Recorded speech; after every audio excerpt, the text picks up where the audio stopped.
Hello everyone, मैं इस video में यूपीपीसीएल TG2 एग्ज़ाम 2023 के लिए आप सभी को पता है एग्ज़ाम डेट आ गई है। तो मैं इस वीडियो में ट्रांसफार्मर से इम्पोर्टेंट क्वेश्चन डिस्कस करने वाला हूं और ये सभी क्वेश्चन प्रीवियस ईयर पेपर में पूछे गए हैं। तो सभी सिलेक्टिव क्वेश्चन है जो परीक्षा में पूछे जाएंगे। दूसरा प्रैक्टिस सेट है। चलिए स्टार्ट करते हैं। तो पहले क्वेश्चन का आंसर बताएंगे। पहला क्वेश्चन क्या है, एक आदर्श ट्रांसफार्मर की वाइंडिंग में रेजिस्टेंस कितना होता है। तो एक आइडियल ट्रांसफार्मर होता है, उसकी वाइंडिंग में रेजिस्टेंस कितना होता है। तो उसकी वाइंडिंग में रेजिस्टेंस होता है शून्य रेजिस्टेंस। ये ऑप्शन इसका राइट आंसर होगा, ध्यान रखेंगे। और जो प्रैक्टिकल ट्रांसफार्मर होता है तो उसकी वाइंडिंग में कुछ न कुछ रेजिस्टेंस होता है, लेकिन यहाँ पर बोला है उसने आइडियल ट्रांसफार्मर, तो उसकी वाइंडिंग में रेजिस्टेंस शून्य होता है, ध्यान रखेंगे, क्योंकि उसकी दोनों वाइंडिंग म्यूचुअली कपल्ड होती हैं। दूसरे क्वेश्चन का आंसर बताएंगे। दूसरा क्वेश्चन है, एक गूढ़ी ट्रांसफार्मर माना जा सकता है। ट्रांसफार्मर कैसी मशीन है, एक फिक्स स्टैटिक मशीन है, लेकिन इसमें बोला है अगर हम ट्रांसफार्मर को गूढ़ी ट्रांसफार्मर माने तो किसको हम इसमें से किसको देखेंगे। तो यहाँ पे देखेंगे आप, क्या हम डीसी मोटर को देखेंगे, नहीं। तो मैं आपको बता दूं, हम इंडक्शन मोटर को देखते हैं उसकी दृष्टि से, ठीक है। ये गूढ़ी ट्रांसफार्मर की दृष्टि से इंडक्शन मोटर को देखते हैं।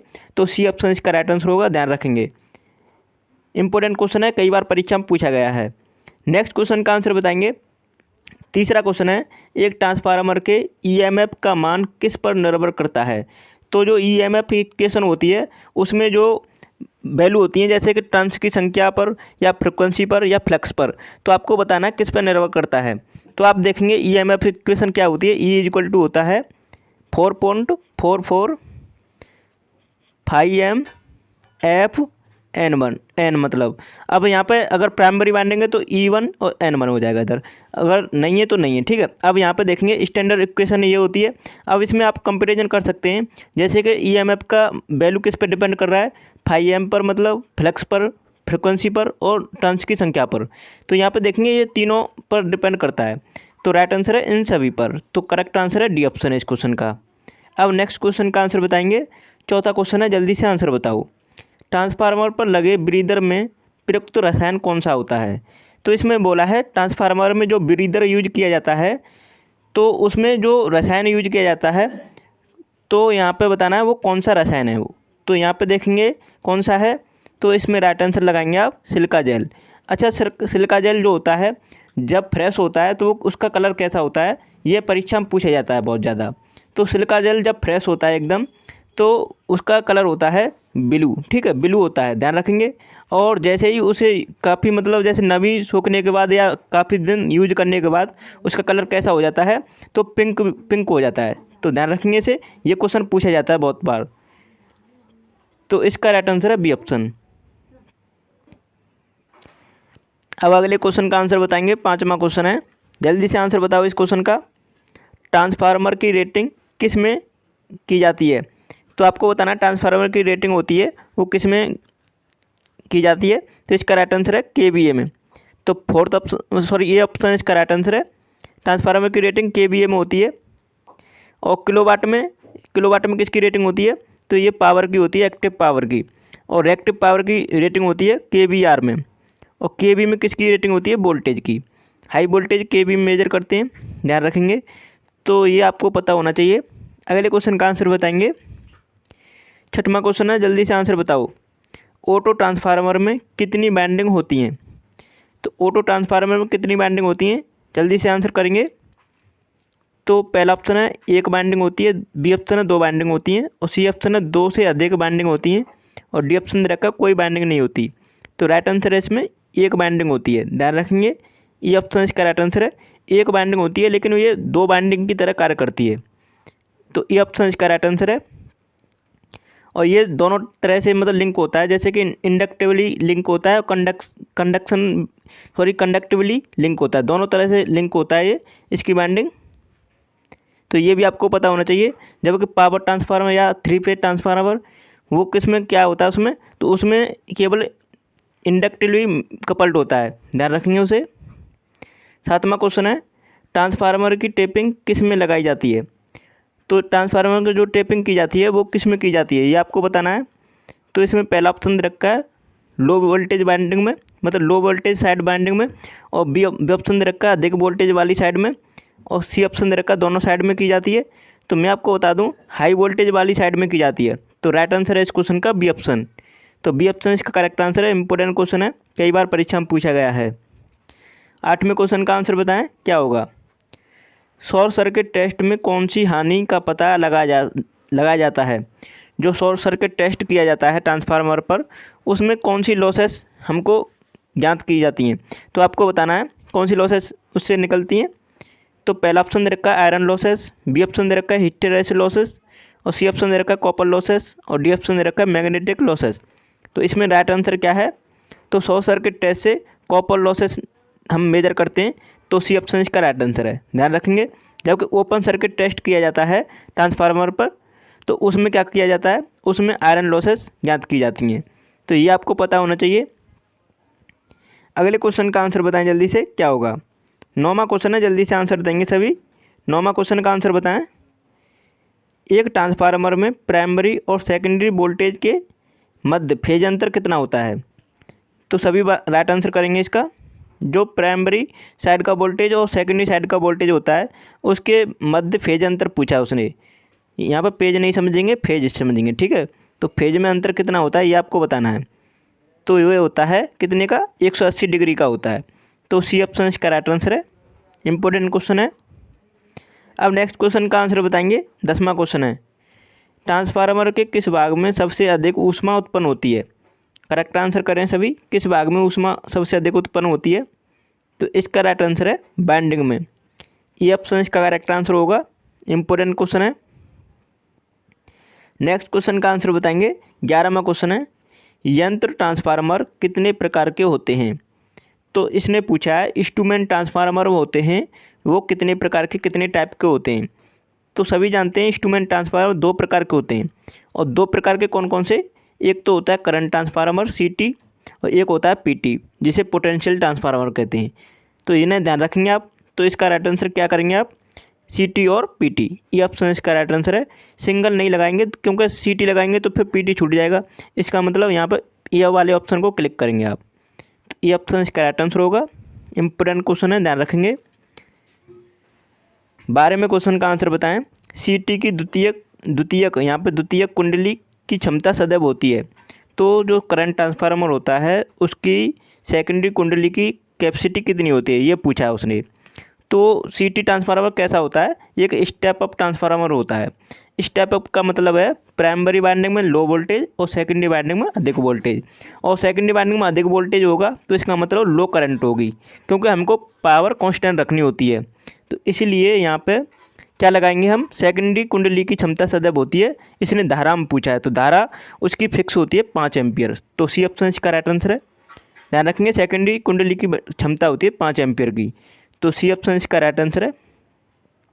अब नेक्स्ट क्वेश्चन का आंसर बताएं। अगले क्वेश्चन का आंसर बताएंगे। 13वां क्वेश्चन है, जल्दी से आंसर बताएं। छोटे ट्रांसफार्मर के लिए क्रोड मुख्यतः बनाया जाता है।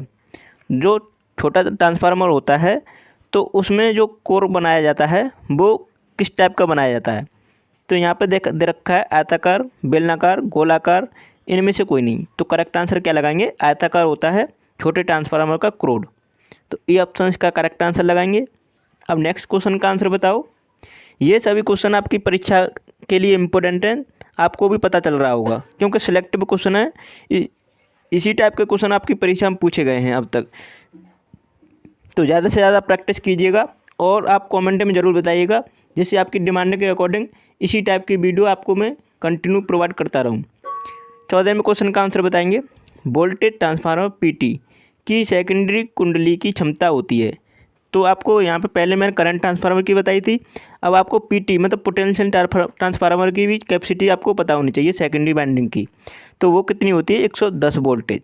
अब सेकेंडरी ट्रांसफार्मर मतलब यहाँ पे PT ट्रांसफार्मर का मतलब क्या है, यहाँ पे इसका मतलब ये है कि ये स्टेप डाउन ट्रांसफार्मर होता है।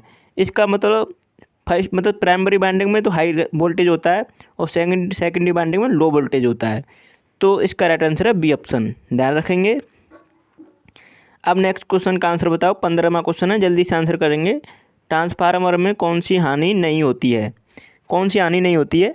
तो करेक्ट आंसर करें। आप सभी जानते हैं कॉपर लॉसेस होती हैं, कॉपर लॉसेस होती हैं और आयरन लॉसेस होती हैं। अब इसमें से बताना आपको कौन सी लॉसेस नहीं होती हैं ट्रांसफार्मर में। तो ट्रांसफार्मर एक स्टैटिक मशीन है। अब स्टैटिक मशीन है, स्टेशनरी मशीन है, तो इसमें क्या है कि इसमें रोटेटिंग लॉसेस नहीं होंगी, मतलब घर्षण हानि नहीं होंगी, क्योंकि इसमें कोई मूविंग पार्ट नहीं होता है ट्रांसफार्मर का, तो घर्षण हानि नहीं होगी। तो ये ऑप्शन इसका करेक्ट आंसर लगाएंगे आप। जबकि यहाँ पे copper losses, iron losses, eddy current losses, ये सभी हानियाँ होती हैं, तो ध्यान रखेंगे। ये ऑप्शन इसका राइट आंसर होगा। 16 में क्वेश्चन का आंसर बताएं। फेज संख्या के आधार पर ट्रांसफार्मर होते हैं।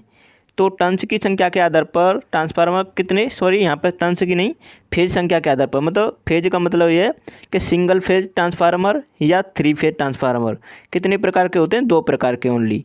अब इसमें आपको पूछा था के आधार पर मतलब ट्रांसफार्मर होते हैं, तो कौन कौन से होते हैं, सिंगल फेज ट्रांसफार्मर और 3 फेज ट्रांसफार्मर। इसका मतलब राइट आंसर लगाएंगे सी ऑप्शन, ए और बी दोनों। तो सी ऑप्शन इसका करेक्ट आंसर होगा, ध्यान रखेंगे। अब नेक्स्ट क्वेश्चन का आंसर बताओ। 17वां क्वेश्चन है, इंपॉर्टेंट क्वेश्चन है। ट्रांसफार्मर के कैपेसिटर लोड पर वोल्टेज रेगुलेशन होता है। तो यहाँ पे आपको बताना है ट्रांसफार्मर का लोड है कैपेसिटिव टाइप का, तो आपको बताना है वोल्टेज रेगुलेशन कैसा होगा उसका। तो आप सभी जानते हैं अगर इंडक्टिव टाइप का लोड होता है तो उसका वोल्टेज रेगुलेशन होता है पॉजिटिव वोल्टेज रेगुलेशन होता है। और अगर कैपेसिटिव टाइप का लोड है तो वो कैसा होता है, उसका वोल्टेज रेगुलेशन होता है नेगेटिव नेचर का। तो इसका राइट आंसर क्या लगाएंगे आप सभी, ऋणात्मक होता है। तो बी ऑप्शन इसका राइट आंसर है। अगर यहाँ पे देखो ऑप्शन में यहाँ पे मिस्टेक है, 0 भी हो सकता है, लेकिन आपको क्या है यहाँ पे, आपको देखो यहाँ पे कैपेसिटिव लोड है, तो इसमें क्वेश्चन गलत दे रखा था, मतलब 0 भी आप लगा सकते हैं, क्योंकि कैपेसिटिव लोड का मतलब ये है कि या तो नेगेटिव हो सकता है या फिर 0 भी हो सकता है। एक लीडिंग पावर फैक्टर पर मतलब वोल्टेज रेगुलेशन आपका या तो ऋणात्मक हो सकता है या 0, ध्यान रखेंगे। तो इसका राइट आंसर आप वैसे बी था इसमें, तो बी ऑप्शन इसका करेक्ट आंसर होगा। इंडक्टिव टाइप का लोड में धनात्मक होता है, तो ये आपको पता होना चाहिए, इंपॉर्टेंट क्वेश्चन है ये। अब 18वें क्वेश्चन का आंसर बताएंगे। वोल्टेज रेगुलेटर की भांति प्रयोगों में आने वाला ट्रांसफार्मर कौन सा है, कौन सा ट्रांसफार्मर है, तो वो है ऑटो ट्रांसफार्मर। तो ये ऑप्शन इसका करेक्ट आंसर लगाएंगे, इंपॉर्टेंट क्वेश्चन है। नेक्स्ट क्वेश्चन का आंसर बताएंगे। 19वां क्वेश्चन है, कॉमर्शियल दृष्टि से सबसे उपयुक्त ट्रांसफार्मर कौन सा है। तो कॉमर्शियल दृष्टि से सबसे उपयुक्त ट्रांसफार्मर है ऑटो ट्रांसफार्मर। तो सी ऑप्शन इसका राइट आंसर है, इंपॉर्टेंट क्वेश्चन है। इंस्ट्रूमेंट ट्रांसफार्मर कौन कौन से होते हैं, जैसे कि मैंने आपको बताया था सीटी और पीटी, ये 2 टाइप के ट्रांसफार्मर इंस्ट्रूमेंट ट्रांसफार्मर होते हैं, मतलब करंट ट्रांसफार्मर और पोटेंशियल ट्रांसफार्मर, ध्यान रखेंगे।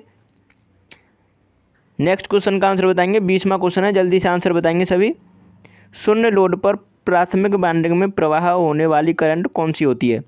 जब ट्रांसफार्मर पर 0 लोड है, मतलब शून्य लोड है, तो प्राइमरी वाइंडिंग में जो करंट फ्लो करती है वो कौन सी करंट होती है, ये आपको बताना है। क्या वो शून्य करंट होती है, क्या वो मैग्नेटिक करंट होती है, या ओवर करंट होती है, या इनमें से कोई नहीं। आपको करेक्ट आंसर करना है कौन सा ऑप्शन इसमें राइट आंसर है, तो वो मैग्नेटिक करंट होती है, ध्यान रखेंगे। बी ऑप्शन इसका करेक्ट आंसर लगाएंगे सभी, इंपॉर्टेंट क्वेश्चन है, पूछा गया है कई बार। तो आशा करता हूँ आपको वीडियो पसंद आई होगी। अगर आपने चैनल को सब्सक्राइब नहीं किया है तो प्लीज़ कर लीजिएगा, और साथ ही साथ बेल आइकन को प्रेस कर लेना, जिससे अगली वीडियो आती है तो आपको नोटिफिकेशन मिल सके। और प्लीज़ वीडियो को लाइक कर देना, शेयर कर देना।